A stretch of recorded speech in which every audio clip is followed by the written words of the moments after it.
चलना कहते ना हल्ले आओ कहाँ सुंदर लगती है।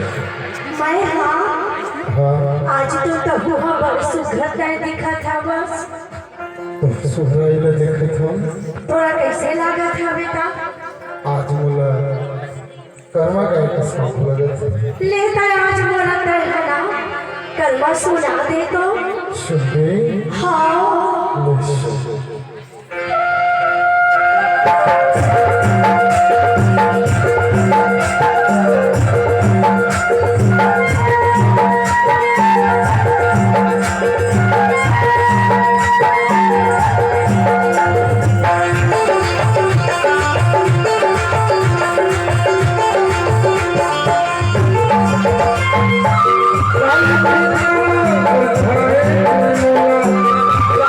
ले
यहाँ के जब दाई दबाला हम रोजे जोहार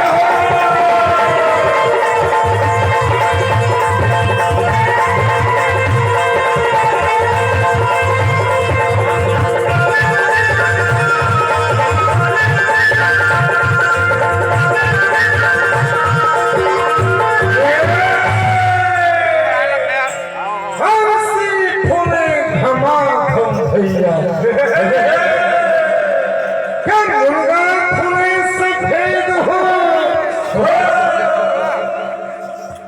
परमा केवरा जंगली जवानी परमा भेंट हो।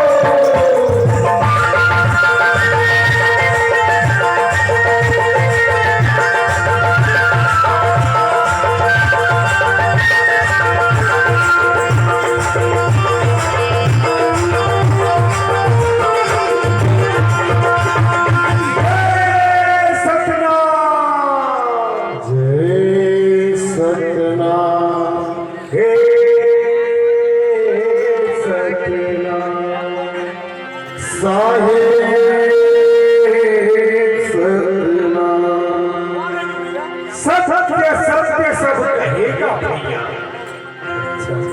हम सत्य का हाल आए हो, सत्य लड़ाए गिरोपुरी वाले बाबा। अच्छा जिला दुनिया में बगड़ाए हो।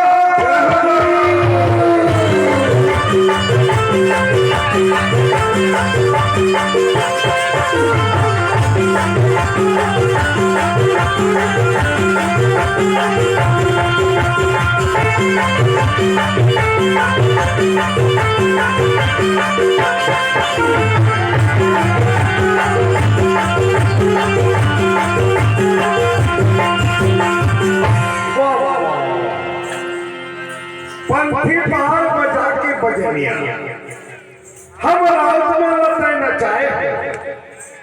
अब लागी धुन पार बजा दो जे महरी मला नचाए हो।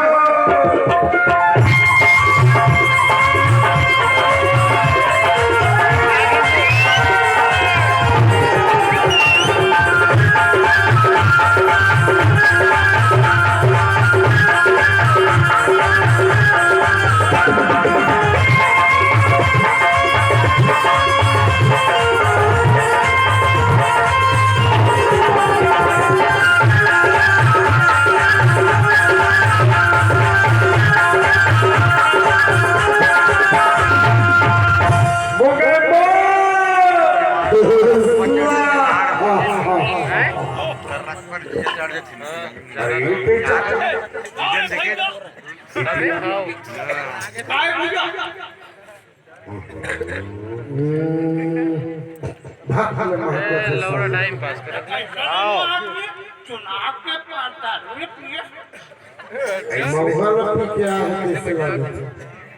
ऐसने हार मार के तुमने साले बेटा हम राव तहिरा के जा। हाँ भैया गांव में पौनी पसारी लग के हम लक्ष्मी माता की सेवा करते हैं, मालिक बन के सेवा करते। सही बात है भैया। पंथी गीत राव के सब ठीक है, लेकिन मन मार ठुकी मन कर बीन में बाजार नागिन धुन में झूमा था। तो भैया सलमान माच देख बेटा छत्तीसगढ़ के लोक गीत में लोक संगीत में कभू हमरो लोक गीत रहे कागी देगा बोला पांच गीत गाए ऐसे आज के जगह चौंद जमाना में हमार पुरखा के वो लोक गीत नंदा के रे लुप्त हो गया। सही बात है भैया।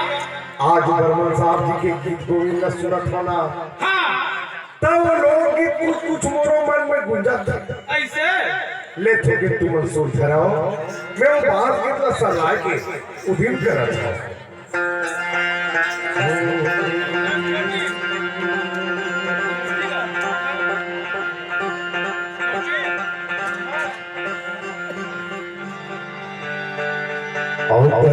हरि नारायण दीदी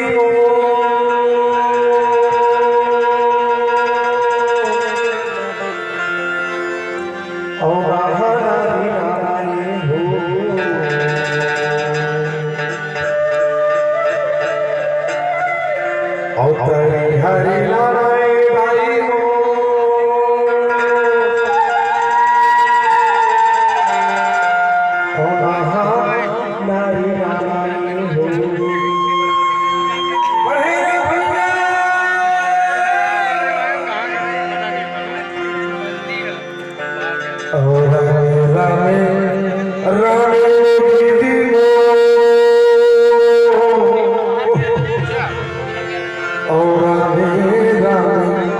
राम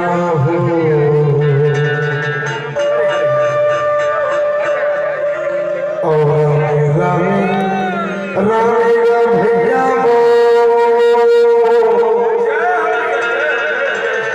और रामे रामे राम